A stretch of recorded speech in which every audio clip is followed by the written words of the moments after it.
हाँ, बर्फीली चोटियों पे खड़ा रहना या घंटों तक तपश्चर्या करना हमें मोक्ष के मार्ग पे ले जा सकता है। या फिर किसी नुकीली चोटी पे खड़े रहना घंटों तक आंखें बंद करके, या एक पैर पे खड़ा रहना, या शीर्षासन में ध्यान लगाना, जैसे सिर नीचे और पैर ऊपर। क्या इन सब तरह की क्रियाओं से, इन सब तरह की चीज़ों से हमें मोक्ष मिल सकता है? क्या इन हठ योग की क्रियाओं से मोक्ष मिलता है? ये आज हम देखेंगे। और ये हठ योग क्या होता है, इसका इम्पोर्टेंस कितना है, हमें कितना इसके ऊपर ध्यान देना चाहिए, कितना इससे दूर रहना चाहिए, क्या करना चाहिए, और अंत में फिर हठ योगियों का क्या होता है, ये मैं एक्सप्लेन करूँगा। मेरे तरीके से जो ज्ञान मुझे ऊपर से भगवान से जो मिलता है, उस तरीके से मैं आपको एक्सप्लेन करूँगा। तो ये आज के हमारे वीडियो का एजेंडा रहेगा। मैं डॉक्टर नीलेश सोनवने आपका स्वागत करता हूँ मिशन मोक्ष हमारे इस चैनल में, जहाँ पे हम मोक्ष के रिलेटेड सब चीज़ें, सब एंगल, सब जो भी चीज़ें वो चैप्टर वाइज सीखते हैं, एक एक एक एक एक एक करके, जिससे कि हमारा ज्ञान बढ़ जाए। और मेंटल प्लेन पे जब हम लिबरेट हो जाएंगे, तभी हमें मोक्ष भी मिल जाता है। तो अभी ये टॉपिक चूज़ करने का प्रयोजन क्या है? अभी रिसेंटली ऐसा आप लोगों ने भी देखा होगा, मेरे भी देखने में आया, और ऐसा चल भी रहा है कि जैसे टेक्नोलॉजी बढ़ गई है, मोबाइल, इंटरनेट, कैमराज आ गए हैं, इंटरनेट कनेक्टिविटी अच्छी हो गई है, तो दूर दराज के भी वीडियोज़ हमारे पास आ रहे हैं। और इसमें कुछ वीडियोज़ ऐसे भी है कि कुछ हठ योगी जो बर्फीले चट्टानों में तपश्चर्या कर रहे हैं, जहाँ पे टेम्परेचर माइनस में हो, और पूरे उनके बदन पे, उनके शरीर पे बर्फ़ जमी हुई है, फिर भी वो ध्यान में लीन है।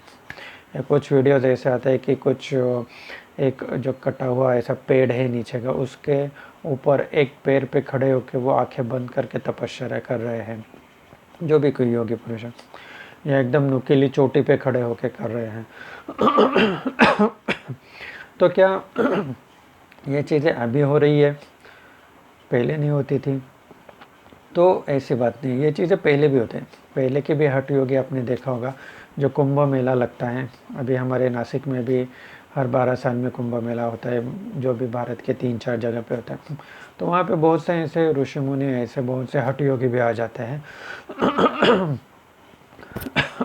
सॉरी।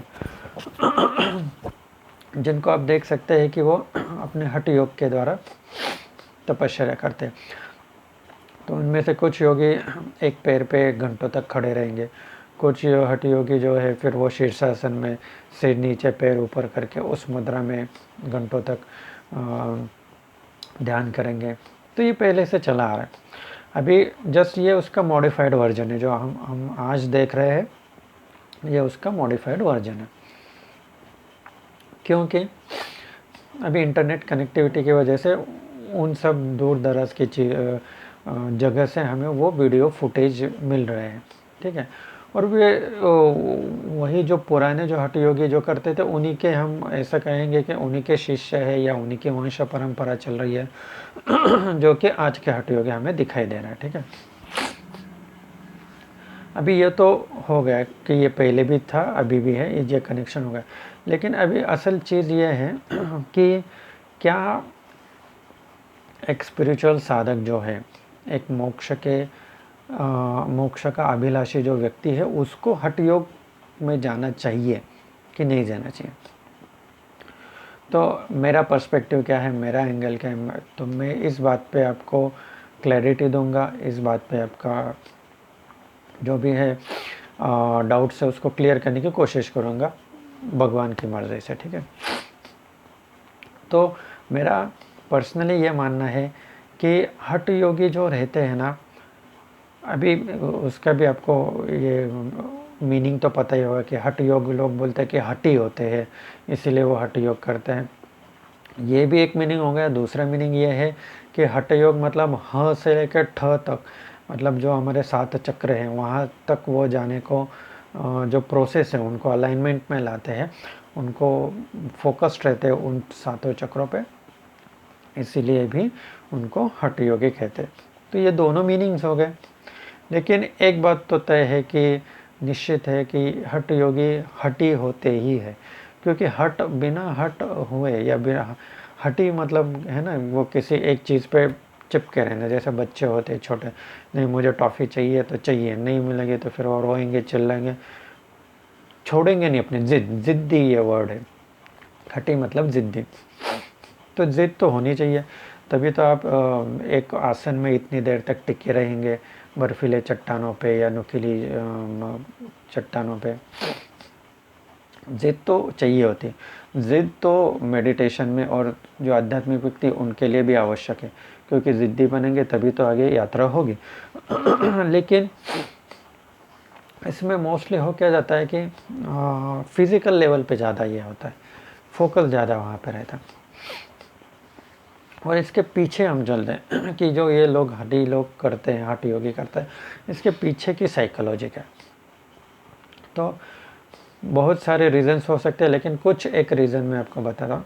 तो एक तो रीज़न ये हो सकता है कि जो अभी जो हठ योगी आप देख रहे हो वीडियोस पे या जो इंटरनेट पे चल रहे हैं, वो हो सकता है कि उनके पिछले जन्म में वैसे ही तपस्वी हठ योगी रहे हो, और उस टाइम में, उस बर्थ में, उस जन्म में उनकी हठ योग की कुछ साधनाएं, कुछ क्रियाएं, कुछ जो तपस्या थी वो अधूरी रह गई थी। उसे पूरा करने के लिए वो फिर से जन्म लेके इस जन्म में आए हैं और अभी से करें। क्योंकि आपने देखा होगा जो भी अभी इंटरनेट पे भी वायरल है, तो वो जो हठ योगी दिखा रहे बर्फ़ में बैठे हुए चट्टानों पे, तो ऐसा उनका इन्फॉर्मेशन है कि वो कुछ 8 साल में ही, 8 साल के जब थे तब से उनको कुछ योगाधिपति ऐसी कुछ उपाधि मिल गई थी। तो आप मुझे बताइए 8 साल की उम्र कितनी छोटी होती, मतलब लगभग तीसरी का बच्चा, तीसरी चौथी का। तो ये उम्र में वो इतना ज्ञान और इतना हठ योग पे कंट्रोल कोई अगर पाता है तो ऑब्वियसली उसका पिछले जन्म से ही कनेक्शन है। ठीक है, ये आम आदमी के लिए पॉसिबल नहीं। वो दिखते भले हमारे जैसे हो, लेकिन वो पुराने पिछले जन्म का वो सब ज्ञान और वो सब तपस्या, वो सब नॉलेज लेके आते हैं, तभी तो इतनी छोटी उम्र में से ही वो हठ योग करने शुरू कर देते हैं। ठीक है, ये होगी पहली चीज़। अभी दूसरी चीज़ कि ये तो पहला हो गया कि काम अधूरा था वो पूरा करना है। दूसरे कुछ टाइप के हठ योगी रहते हैं जो सिद्धि के पीछे भागते हैं, जिनको सिद्धि प्राप्त करनी होती है। और तीसरे टाइप के होते हैं कि जिनको नेम फेम चाहिए होता है, थोड़ा पॉपुलैरिटी चाहिए होता है। ये भी एक टाइप के होते होंगे, ऐसा मैं मानता हूँ। अभी ये दूसरे टाइप के जो हो गए कि जिनको सिद्धि प्राप्त करनी। अभी बेसिकली चीज़ घूम फिर के वहीं आ जाती है ना कि हठ योग करना क्यों है, क्यों घंटों बर्फ़ में बैठना है, क्यों घंटों शीर्षासन में रहना या कहीं पे लटके रहना, करना क्यों है, उसके ये क्यों का जवाब बहुत इम्पोर्टेंट है। तो इसके पीछे उनका लॉजिक ये रहता है हठ योगिया का कि अगर हम ऐसे कुछ कठोर तपस्या करेंगे, क्योंकि उनके माइंडसेट में ये प्रोग्रामिंग रहता है कि जैसे उन्होंने पुराणों में सुना है कि भगवान शिव की आराधना की और ये किया, एक पैर पे खड़े रहे वगैरह वगैरह, तो भगवान शिव जी प्रसन्न हो गए, या जो भी कोई ब्रह्मा विष्णु प्रसन्न हो गए। तो एक उनका माइंडसेट ये रहता है कि अगर हम भी करेंगे तो आज के युग में भी, कलयुग में भी हमें भगवान प्रसन्न होंगे और वरदान देंगे। तो इस वजह से वो लगे रहते हैं।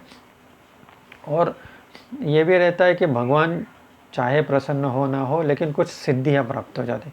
अभी बहुत से लोग सिद्धि के लिए करते हैं, मतलब उनका एम जो रहता है वो बस सिद्धि तक पहुँचना है, सिद्धि प्राप्त कर ली बस एम ख़त्म। और कुछ लोगों का रहता है कि भगवान तक पहुँचना है, भगवान को प्राप्त करना है। लेकिन बहुत से जो लोग रहते हैं, बहुत से हठ योगी रहते हैं, उनको बस सिद्धि प्राप्त करना है।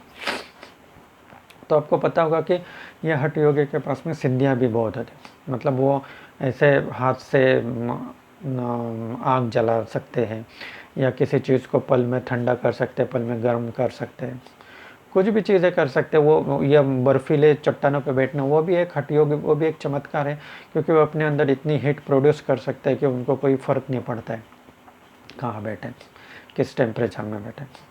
या जलते वो कढ़ाई देखी होगी आपने, जैसे साईं बाबा का भी वो किस्सा मशहूर है। तो उन्होंने वो कुछ उबल रहा था, उसके अंदर वो बर्तन के अंदर हाथ डाल के भी हिला दिया, इतना टेम्परेचर होने के बावजूद। तो ये क्या होता है कि एक सिद्धि प्राप्त करनी होती है उनको, कि जैसे अंतर्धान ध्यान हो जाना, गायब हो जाने की सिद्धि, या फिर हवा में उड़ने की सिद्धि, या फिर दूरदर्शन सिद्धि, जहाँ से रिमोट व्यूइंग, आप कहीं बैठो और कहीं का आपको सुनाई दे। ये ऐसे अलग अलग तक प्रकार की सिद्धियाँ होती है, वो ये लोग प्राप्त करना चाहते हैं, इसीलिए वो हठ योग में लगे रहते हैं।